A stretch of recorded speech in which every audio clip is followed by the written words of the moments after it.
Hi, everybody. Welcome back for another moment of a daily dose of hope. And remember, by all means, keep calm and carry on. The wise Solomon in Proverbs 13:20 says, "He who walks with the wise grows wise." Daily, we encounter anxious and frustrated people that are dealing with some pretty devastating changes in their world. Some are happy, some are sad. Although absolutely nothing about their situation is our fault, often we bear the brunt of some angry stares and crumpled up faces and sharp comments because we're just the person in front of them. At times, someone really catches my eye and stands out. My 92-year-old friend, let's call her Nina, she embodied this youthful enthusiasm, this calm wisdom about her, and she was very humble.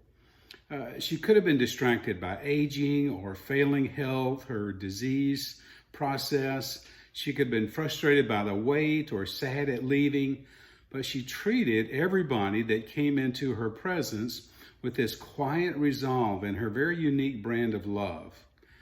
My friendship with Nina was built just a few minutes at a time. On one encounter, for example, she explained to me that life may not be the party that we've hoped for, but while we're here, we should dance. And she loved to dance. On another day, she described her deceased husband with this hushed reverence, the kind of tone that you would use when describing the Pope. Her husband was obviously the love of her life. In subsequent conversations, I found out about her children and her siblings and her love of travel, her passion for the Girl Scouts and the love she had for her church. What I love so much about Nina is that she made loving other people just look effortless. She was a lady who loved God, who loved her family, and who loved the person just standing in front of her. The last time I saw Nina, we had a great conversation. We hugged and we said our goodbyes. We also cut a deal.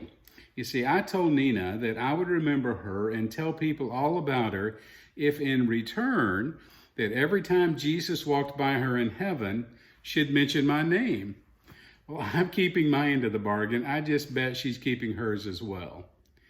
After Nina died, I bet she opened her eyes and she was in heaven.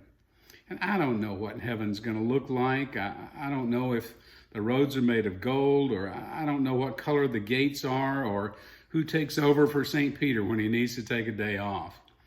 I do hope there's lots of Grater's blackberry chip ice cream and that I get to drive around in this bright red Lamborghini Countach. I don't know if we're going to be assembled in rows singing Chris Tomlin songs, but I kind of doubt it. But I wouldn't be a bit surprised if there's a long line of people waiting to get a dance with someone who looks a lot like my friend Nina. She's not going to be checking for titles or for degrees or accomplishments or how rich or how poor someone is.